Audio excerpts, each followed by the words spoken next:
Waktu mana amalan yang dia berbuat baik tu, amalan apa dia? Amalan dia jaga mak ayah. Ini di antara benda yang besar dalam hidup setiap mukmin. Lepas pada kita jaga Allah dan juga Rasul, di antara benda yang kita kena jaga ialah jaga Allah, jaga kedua ibu bapa kita.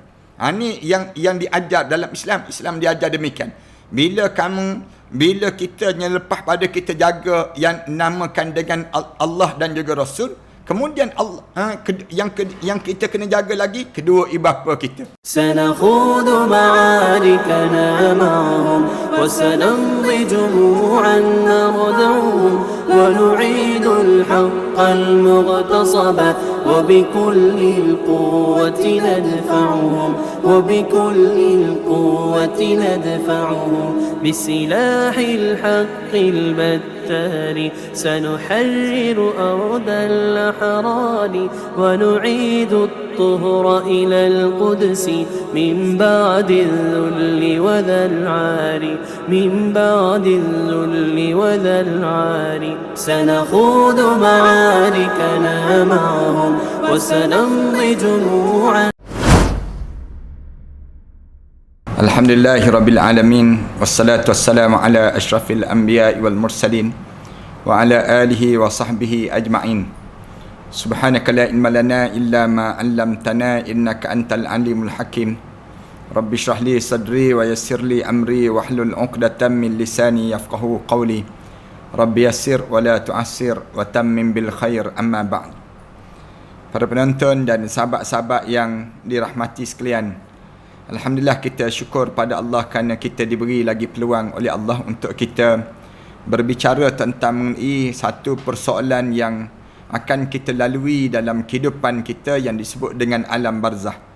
Di alam barzah ini ataupun masa yang kita akan berada dalam kubur nanti, kita hanya ada dua keadaan saja. Satu keadaan yang disebut dengan nikmat, satu lagi keadaan yang disebut dengan azab. Dalam perbincangan kita sebelum daripada ini, kita dah bincang panjang macam mana orang tu dapat nikmat dalam kubur. Ada di kalangan kita, bila masuk saja dalam kubur, tiba-tiba kuburnya menjadi taman pada taman-taman syurga. Tapi ada di kalangan kita yang bila masuk saja dalam kubur, tiba-tiba kuburnya menjadi kawah kepada kawah-kawah neraka, ataupun gaung kepada gaung-gaung azab yang akan berjumpa dalam kehidupannya. Kalau sekiranya diberi nikmat, roh kita ni akan melayang naik ke atas. Tapi kalau sekiranya kita diazab, roh kita ni akan tertanam ke dalam muka bumi ini sedalam 7 petala bumi yang digambarkan demikian. Bagaimana keadaan pada seseorang ini bergantung pada amalan yang kita buat di atas dunia ini. Kalau sekiranya kita jaga amalan-amalan kita ni, maka kita akan selamatlah bila kita masuk dalam kubur sekejap lagi. Tapi apabila kita tak jaga dalam hidup kita ni, amalan-amalan kita ni menyebabkan kita ni senang untuk diazab di dalam kubur nanti. Malam ni insya-Allah kita akan sebut beberapa amalan-amalan yang dapat menghindarkan kita daripada azab kubur. Dan kerana amalan ini jugalah yang menyebabkan kita ni terazab di dalam kubur kalau kita tak jaga beberapa amalan-amalan ini. Malam ni insya-Allah kita akan sebut berdasar pada yang diriwayatkan oleh At-Tabrani dalam Jami'ul Kabir, At-Tirmizi dalam Nawadil Al-Usul, Al-Asbahani dalam Kitab At-Targhib menuturkan riwayat daripada Abdul Rahman bin Samrah. Cerita dia berkata pada satu ketika, satu hari Rasulullah sallallahu alaihi wasallam pernah bersabda sebagaimana berikut. Pernah Rasulullah sallallahu alaihi wasallam bangun-bangun daripada tidur, kemudian lepas pada semayang, begitulah Rasulullah duduk dengan sahabat. Lalu Rasulullah sallallahu alaihi wasallam cerita pada sahabat-sahabat. Cerita sahabatnya apa dia?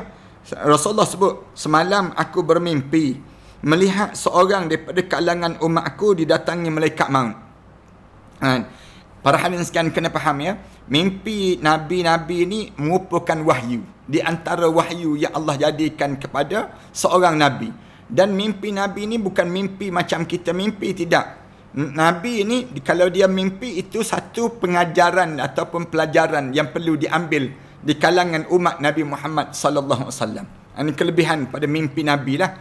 Dalam Rasulullah sallallahu alaihi wasallam dicerita, malam aku tidur kemudian aku mimpi.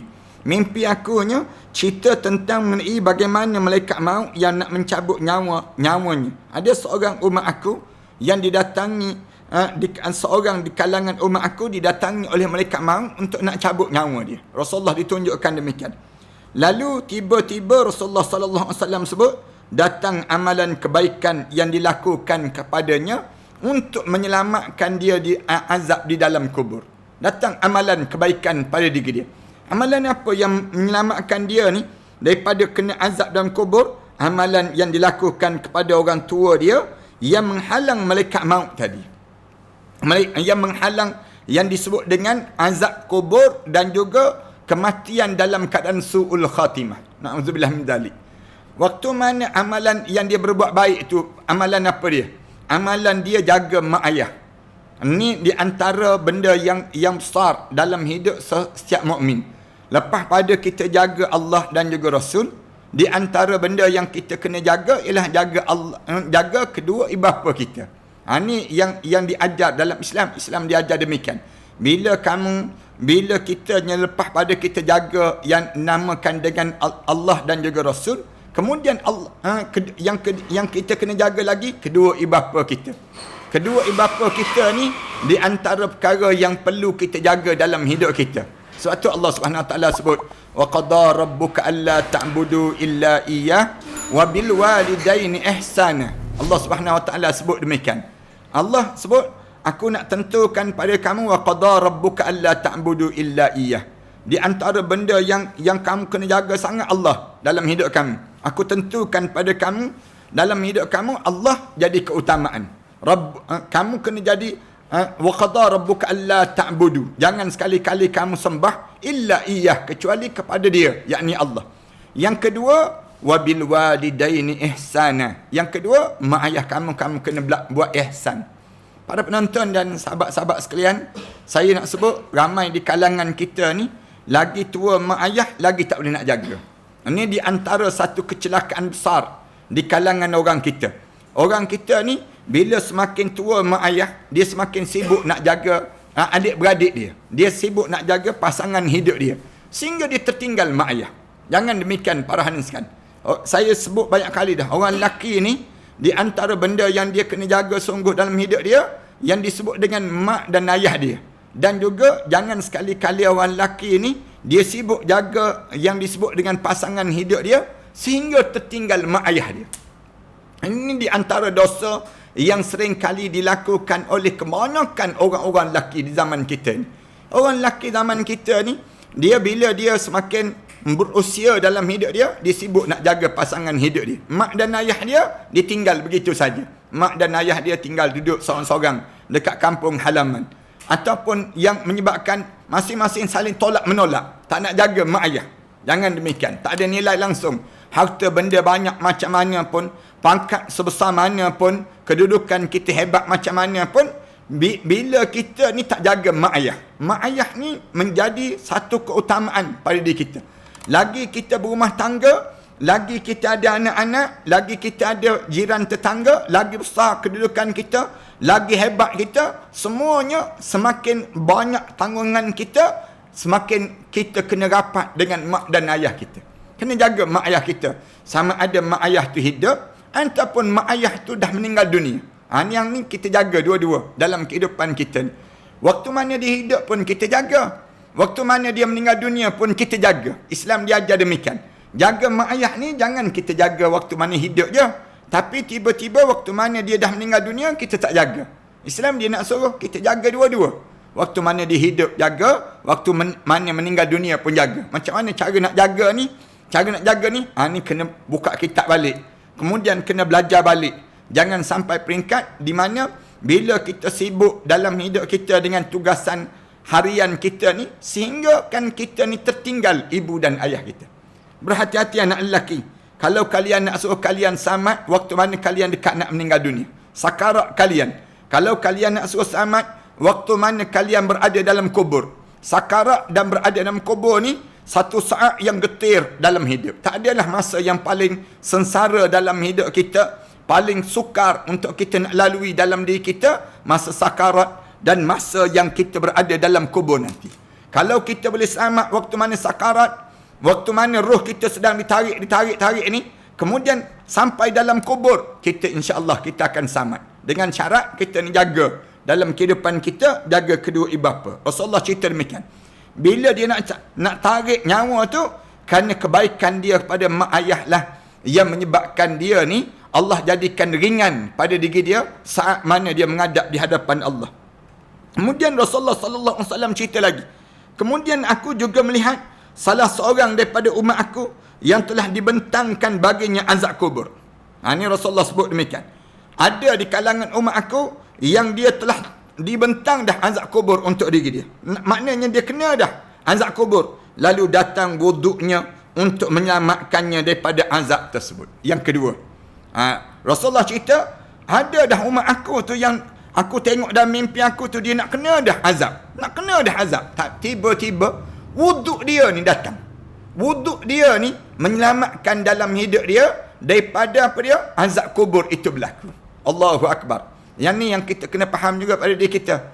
Hidup kita orang mukmin ni biar sentiasa berwuduk. Berwuduk je. Batal wuduk, ambil wuduk. Batal wuduk, ambil wuduk. Nak suruh kenapa ada wuduk ni?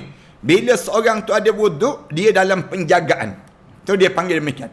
Bila kita ni hidup dalam keadaan wuduk, kita tak nak buat amalan boleh membatalkan wuduk dan kita tak akan terjebak dengan benda yang haram. Tu hebatnya orang yang ada wuduk. Bila kita ni sentiasa berwuduk, orang boleh nampak tanda ahli syurga tu wujud pada diri kita. Ini cara orang yang hidup. Tapi janganlah pula kita lepas pada ni sentiasa berwuduk kerana nak suruh orang kata. Tidak. Tapi orang boleh tengok orang yang wuduk ni Allah jadikan jernih wajah dia. Hidup dia dalam keadaan tak tertekan. Allah jadikan kemudahan bagi orang yang sentiasa hidup dalam keadaan berwuduk. Tuan-tuan jangan tertinggal tuan-tuan. Satu amalan yang mudah je kita buat. Jangan sampai hidup kita ni tak ada wuduk. Bila kita ada wuduk, senang. Kita nak solat sunat. Senang untuk kita nak tutup aurat. Senang pada kita nak baca Quran. Menjadi kemudahan dalam diri kita ni hidup dengan keadaan sentiasa berwuduk. Di antara amalan kedua yang boleh menghindarkan kita daripada azab kubur, hidup dalam keadaan sentiasa berwuduk. Bila kita hidup dalam keadaan sentiasa berwuduk, sampai kita mati dalam keadaan yang kita ni sentiasa berwuduk pada diri kita. Sampai kita menghadap di hadapan Allah. Dalam keadaan demikian, yang menyebabkan di waktu ini, kitanya sentiasa dalam keadaan yang berwuduk dan berwuduk pada diri kita demikian. Kemudian aku melihat salah seorang daripada umat aku, yang ketiga, diceritakan lagi, aku melihat salah seorang daripada umat aku dikelilingi oleh syaitan. Maksudnya dalam kubur lah. Saat mana dalam kubur dikelilingi oleh syaitan. Lalu bagaimana menyelamatkan diri dia? Yang ketiga ni, Rasulullah sebut, lalu datang zikrullah yang pernah dilakukan dan berhasil menyelamatkan daripada kepungan syaitan-syaitan itu.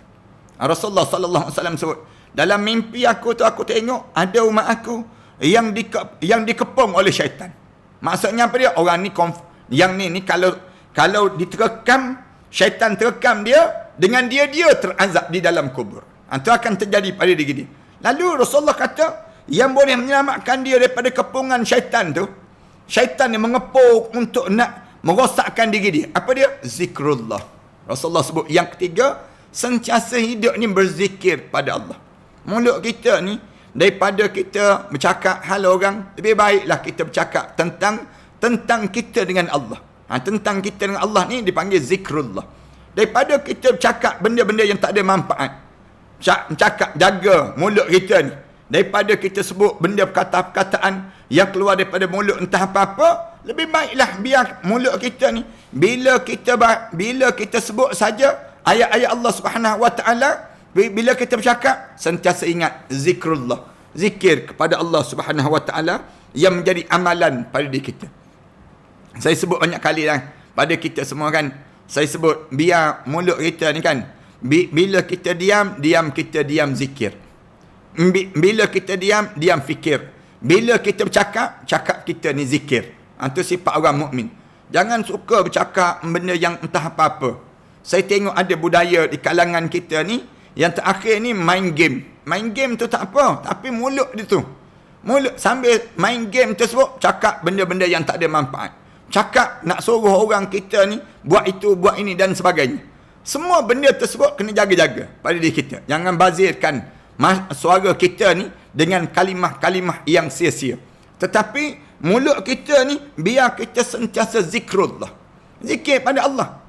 Mulut kita diam-diam hasbi Allah wa ni'mal wakil, ni'mal maula wa ni'mal nasir. Cakap jalan sikit seorang-seorang pun mulut kita ni sebut subhanallahi wa bihamdih adada khalqih wa ridha nafsih wa zinata arsyih wa midada kalimati. Jangan kerak sangat sebut bosan dia. Duduk seorang-seorang bosan, boring dia sebut demikian. Manfaat apa kamu sebut kalimah demikian? Lebih baiklah kamu sebut subhanallah, alhamdulillah. Kita sebut kalimah-kalimah demikian. Bila kita sebut boring, kita sebut bosan, kan anak-anak kita sekarang ni datang mengadu, bosanlah duduk kat rumah. Kadang-kadang isteri pun sebut, bosanlah, boringlah duduk kat rumah, misal contohnya. Masing-masing sebut benda demikian. Benda apa kita dapat? Daripada kita sebut begitu, baik kita sebut subhanallah, inna lillah, kalimah-kalimah yang berzikir pada Allah. Jauh menyenangkan jiwa seseorang. Bila kamu sebut kalimah-kalimah yang tak ada manfaat ini, benda apa yang untung? Syaitan yang untung. Syaitan kata, aku memang nak suruh kamu sebut macam tu lah. Kalau kamu boleh sebut kalimah-kalimah begitu, menyebabkan yang untung ialah aku, katanya syaitan. Kita jangan demikian. Hidup kita ni biar sentiasa berzikir dan berzikir kepada Allah. Zikrullah ni sentiasa menjadi amalan dalam kehidupan kita. Digambarkan bila dia sentiasa berzikir tersebut menyelamatkan dia daripada kepungan syaitan itu. 3 amalan di antara amalan yang boleh menyelamatkan kita dalam kubur nanti, terhindar daripada azab kubur, ialah dengan berzikir kepada Allah Subhanahu Wa Taala. 3. Kemudian yang seterusnya, Rasulullah cerita, aku melihat seorang daripada umatku yang dikelilingi oleh para malaikat pemberi siksaan. Aku tengok ada malaikat yang mula mengepung dia untuk menyiksa dia. Lalu datanglah solat yang datang dan menyelamatkan dia daripada tangan para malaikat tersebut. Allahu Akbar. Bila dah mula nak kena azab tersebut, tiba-tiba solat datang. Solat datang. Dah dalam keadaan malaikat dah mula nak azab dia dalam kubur tu, datang solat. Jaga solat. Sama ada solat yang disebut dengan solat fardu. Yang kedua, solat sunat. Solat sunat ni kita sentiasa buat amalan pada diri kitanya. Jaga solat sunat. Solat sunat yang paling afdal apa dia? Solat tahajud. Bangun malam-malam untuk kita solat tahajud. Dalam keadaan yang diam kita, yang dalam keadaan kita bermunajat pada Allah Subhanahu Wa Taala. Saya sebut banyak kali ni pada diri kita, dan saya tunjuk macam mana cara nak tahajud di kalangan kita ni. Bagaimana cara kita nak bertahajud? Cara Rasulullah sallallahu alaihi wasallam bertahajud. Pada diri kita boleh buat amalan di kalangan kita ni. Yang ni amalan yang perlu kita buat. Kemudian sembahyang sunat apa lagi dalam hidup kita? Sembahyang sunat duha. Kalau malam dengan kita bangun qiyamul lail. Kemudian siang hari kita sembahyang sunat duha. Pada diri kita ambil peluang. Sembahyang sunat apa lagi? Sembahyang sunat qabliyah dan ba'diyah. Sebelum dan lepas pada solat. Ini sembahyang sunat yang kita boleh buat. Sembahyang solat sebelum solat fardu, kita sembahyang sunat lebih dahulu. Kecuali ada yang dibincang oleh alim ulama, tak perlu solat sunat. Bila? Lepas sembahyang asar, tak ada sembahyang sunat. Sebelum maghrib, mengikut mazhab Syafi'i kita, qaul jadid ni disebut bahawa sebelum maghrib tak ada sembahyang sunat. Terus sembahyang maghrib, kerana waktu maghrib ni terlampau singkat masa dia. Yang ada sembahyang sunat ni bila? Lepas pada sembahyang maghrib. Katanya pandangan yang baru. Qaul jadid, pandangan mazhab Syafi'i kita ni. Adapun qaul qadim disebut bahawa sembahyang sunat sebelum maghrib ada dan lepas pada maghrib pun ada. Walaupun mana sekalipun, siapa yang nak buat, siapa yang tak nak buat, diam-diam sudahlah. Maka kita di waktu mana kita buat dengan keadaan yang kita mengharapkan keredaan Allah, maka insya-Allah Allah akan turunkan para malaikat Allah menyelamatkan diri kita di dunia, dan bila dalam kubur datang solat-solat kita ni mengelilingi diri kita daripada terkena azab yang disediakan oleh para malaikat di saat mana ingin mengazab di kalangan umat Rasulullah sallallahu alaihi wasallam. Kemudian Rasulullah sallallahu alaihi wasallam cerita lagi, kemudian Rasulullah kata setiap kali mana Kemudian Rasulullah sebut, aku melihat ada seorang daripada umat aku yang mengeluarkan lidahnya kerana kehausan. Dalam mimpi aku tu, aku tengok umat aku tu terkeluar lidah kerana haus sangat, dahaga sangat. Bila dahaga, seorang tersebut terjelih-jelih. Setiap kali ada kolam, dia dilarang mendekatinya. Rasulullah sallallahu alaihi wasallam cerita demikian.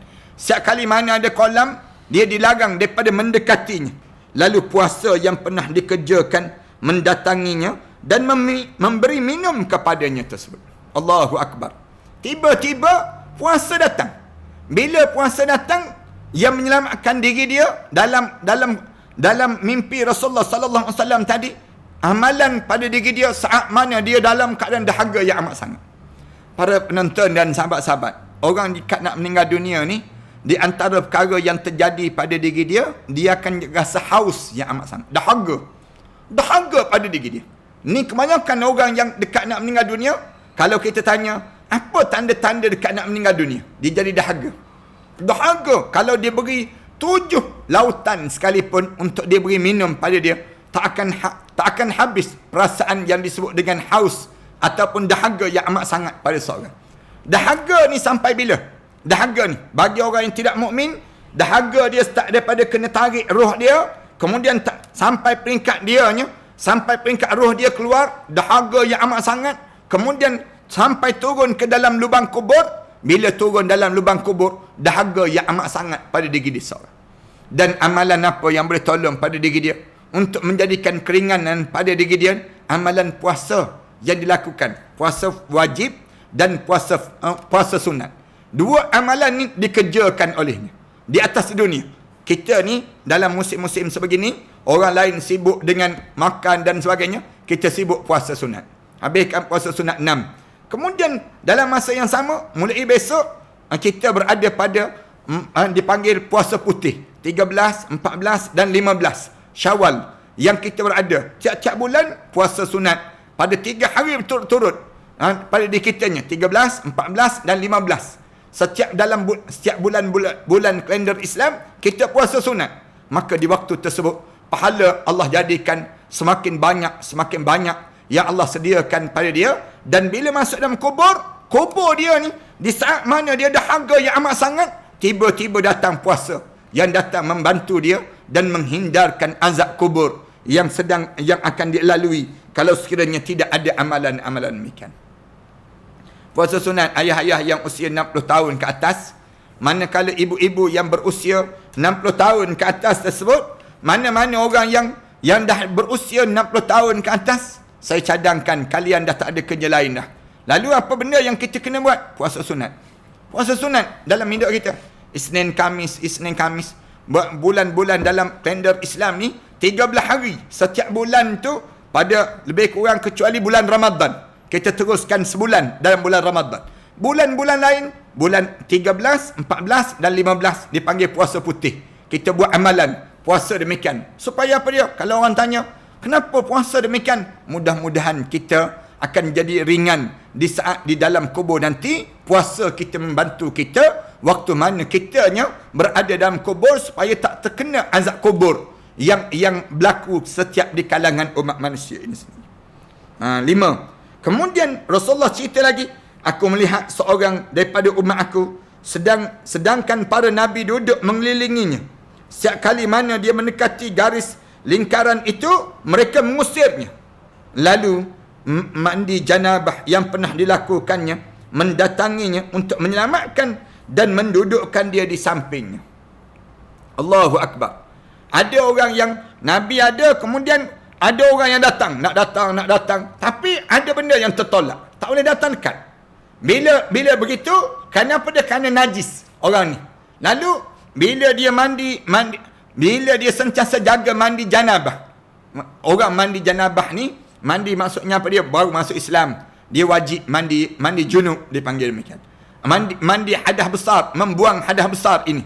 Ataupun bila dia bersama suami isteri, dia jaga masalah mandi ini sendiri. Ramai orang kita ni tak jaga ni, tak reti di kalangan kita ni. Ramai mana orang kita tak belajar perkara-perkara demikian. Dia bersama suami isteri, kemudian lepas tersebut dia tinggal begitu, dia tak mandi wajib. Dia pergi kerja, kemudian dia pergi dalam keadaan dia tak solat dan seumpama.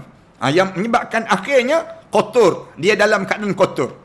Ada orang yang tak mandi janabah, tak mandi wajib lagi, pegang Quran, baca Quran pada diri dia.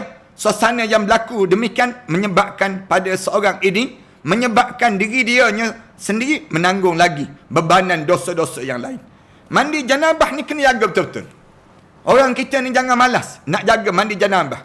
Nak mandi sampai ke muncak, Allah ajar supaya kita mandi juga bila mandi, waktu mana dimandikan orang meninggal dunia.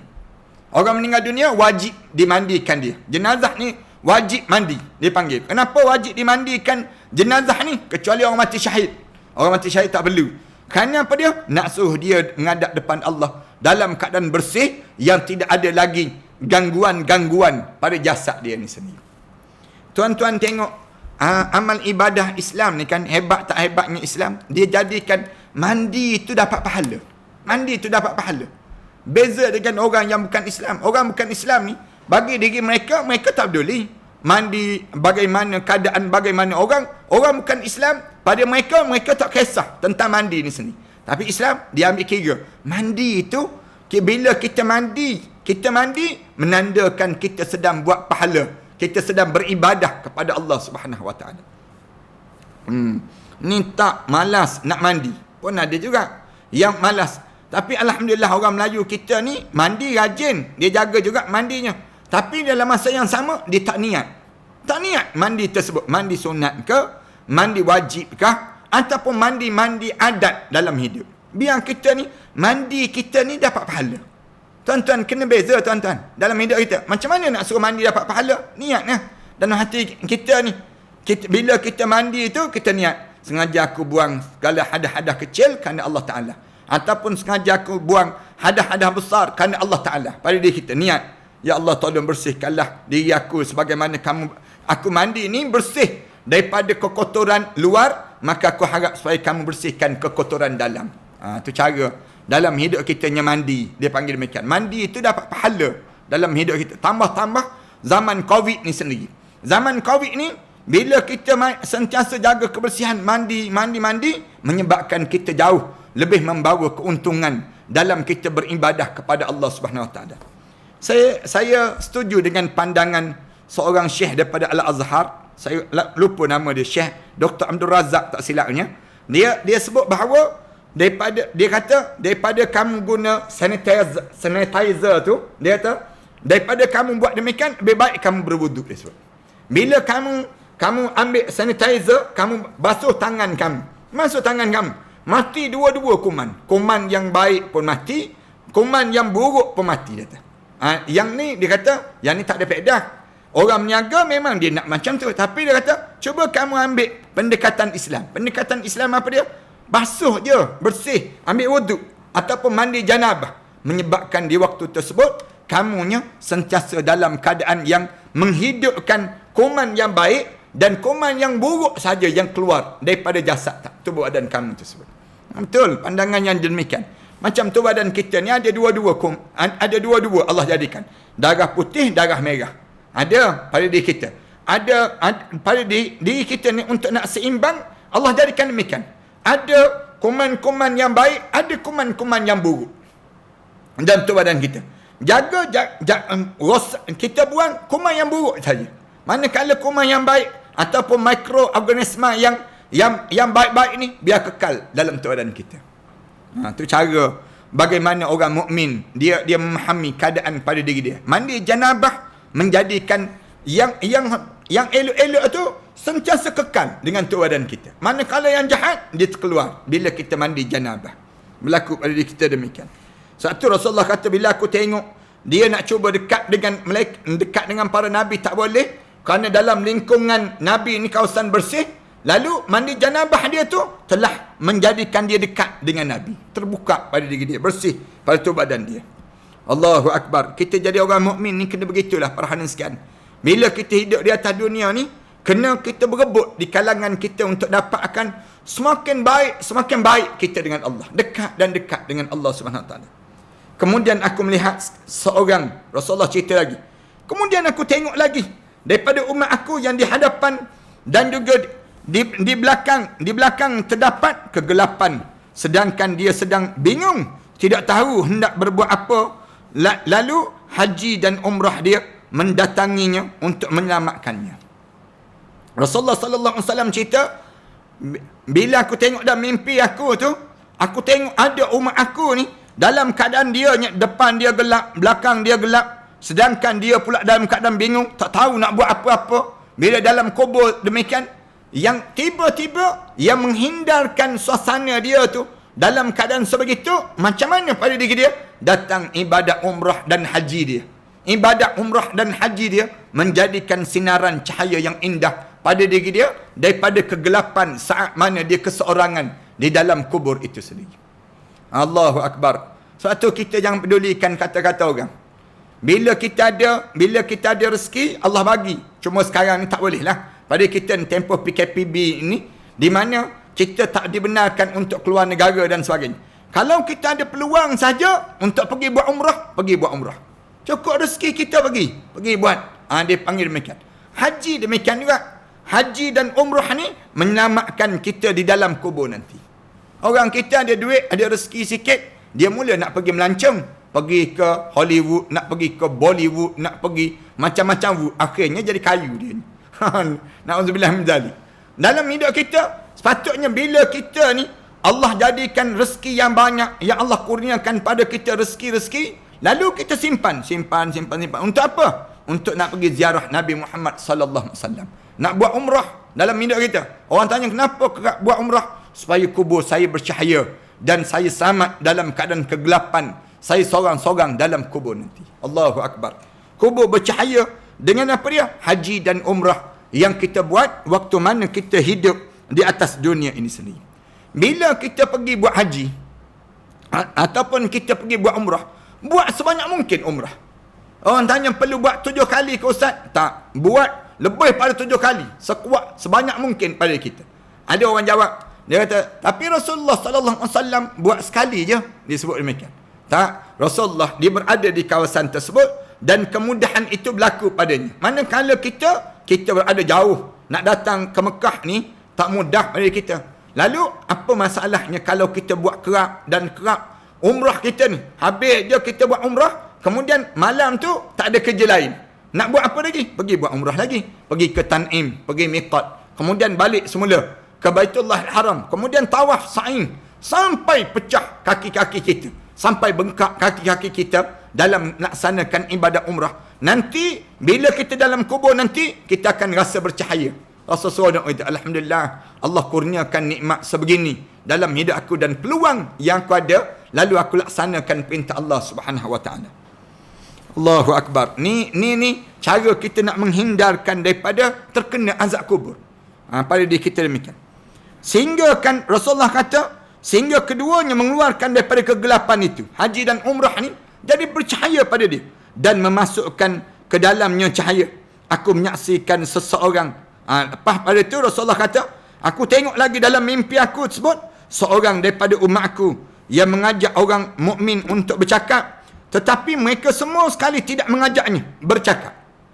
Rasulullah sallallahu alaihi wasallam cerita, aku tengok ada di kalangan umat aku tersebut, dia ajak orang bercakap, tapi dia kata, bila aku ajak orang ni, aku tengok dia ajak orang bercakap, lalu tak ada orang nak bercakap dengan dia. Bila tak ada orang nak bercakap dengan dia, lalu datang silaturrahim seraya berkata, wahai sekalian orang yang beriman, ajaklah dia bercakap, sehingga mereka pun mengajak dia bercakap.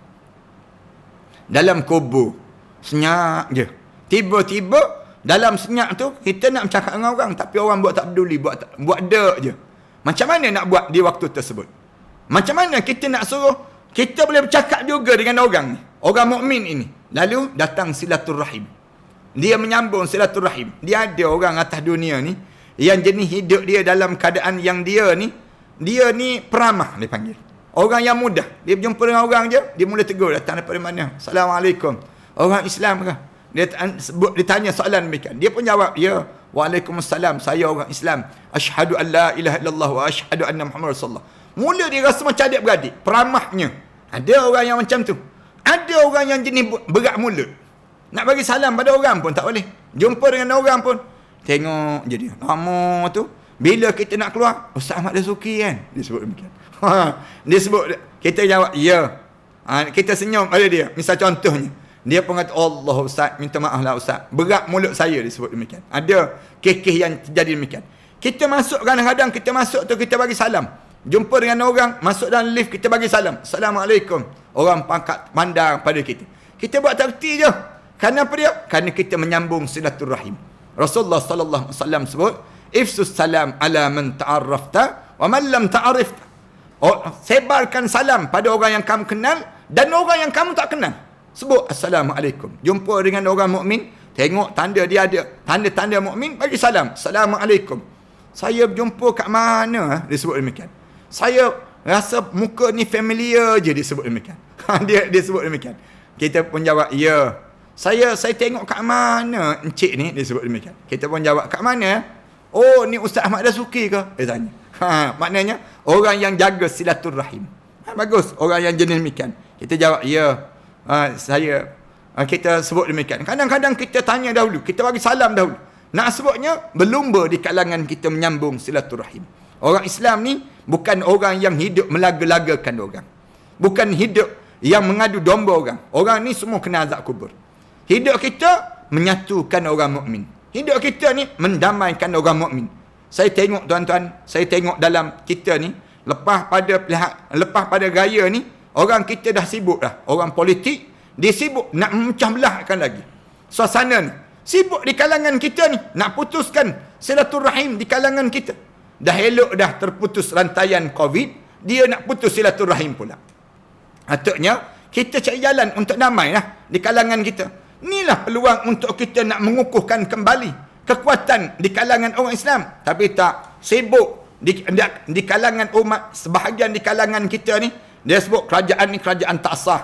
Kerajaan ni kerajaan pintu belakang, tebuk atap dan sebagainya. Dia sebut demikian. Nak suruh pecah. Untuk apa? Nak kenyangkan tembolok mereka sebut. Tak cukup-cukup lagi dah jadi Perdana Menteri sebelum daripada ni. Nak lagi, tamak lagi dalam kehidupan. Akhirnya pecah di kalangan orang Islam. Tu yang mereka nak.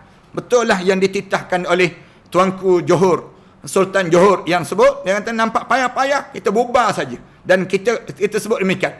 Daripada kita dalam keadaan berkelahi begini, lalu kita lebih baik dalam penyelesaian. Kalau sekiranya kita tak ada penyatuan, bubar dan kita cari orang yang terbaik untuk menjaga yang namakan dengan yang jaga negara ini dengan cara yang lebih tersusun. Sibuk di kalangan kita ni. Orang sebahagian di kalangan kita menyucuk-nyucuk untuk memutuskan silaturahim. Yang dah elok dah.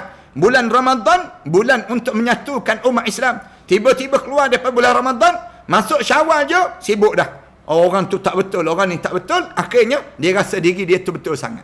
Pengalaman yang kita lalui menyakitkan sebelum daripada ni. Menyakitkan dalam hidup kita. Elok dah.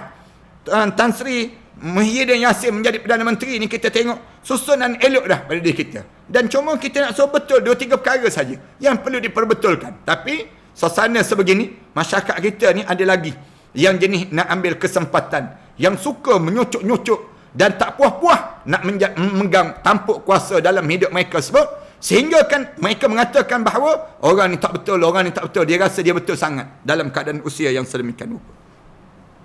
Okay, salam lah sikit pada orang-orang macam ni panggil. Silaturahim dia panggil. Memutuskan silaturahim di kalangan sebahagian di kalangan. Selain daripada itu, aku juga menyaksikan salah seorang daripada umat aku. Rasulullah sallallahu alaihi wasallam cerita lagi 8 perkara dah yang boleh menyelamatkan kita daripada azab kubur. Kalau kita ni hidup dalam keadaan berkelahi, mati dah masuk dalam kubur nanti, memang azab kubur akan terjadi. Jangan hidup demikian. Jangan kita suka nak laga-lagakan orang. Orang tu perasuah kita sebut. Orang tu penyangak. Orang tu kita sedap sebut. Yang kita tak jadi penyangak ke? Yang kita ni, yang kita kata orang ni kleptokrasi. Macam-macam gaya. Dia gagal kerasi, dia panggil demikian. Anak sebutnya, di kalangan kita ni, tuduh-menuduh. Di kalangan kita tak habis-habis. Bila masuk dalam kubur, jumpa dengan malaikat. Jumpa dengan malaikat, orang yang macam ni dihumban dan disembam ke dalam 7 tala bumi kerana hidup dalam keadaan menyakitkan dan menyusahkan. Allahu Akbar. Orang-orang macam ni elok-elok Allah bagi kebaikan dalam kehidupan kita, tiba-tiba jadi kemungkaran dan kemusnahan pula dalam masyarakat kita demikian. Selain itu juga aku menyaksikan, insya-Allah kita sambung pada malam kemudian nanti. Auzubillahi minasyaitanirrajim. Bismillahirrahmanirrahim. Alhamdulillahirabbil alamin. Wassalatu wassalamu ala asyrafil anbiya'i wal mursalin wa ala alihi wa sahbihi ajma'in. Allahumma shrah lana sudurana wa hassin akhlaqana wa yassir lana umurana. Allahumma inna nas'aluka al-huda wat-tuqa wal-afafa wal-ghina. Rabbana 'alaika tawakkalna wa ilaika anabna wa ilaikal masir. Rabbana atina fid dunya hasanah wa fil akhirati hasanah wa qina adzaban nar. Sallallahu ala Muhammad wa ala alihi wa sahbihi wasallam. Alhamdulillahirabbil alamin.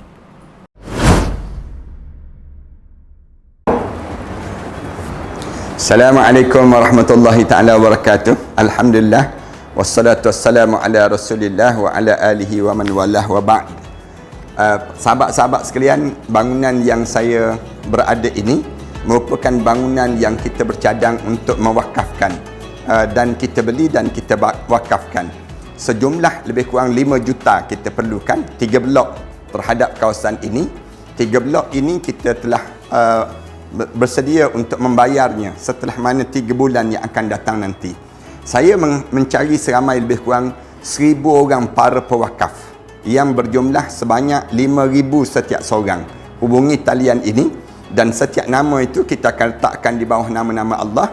Kemudian kita akan tampalkan di dinding terhadap bangunan ini, dijadikan untuk kemudahan bagi siapa yang berniat untuk mewakafkan bangunan ini. Tuan-tuan jangan risau. Selama mana ada bangunan ini, selama itulah pahala kita akan berpanjangan dan berpanjangan.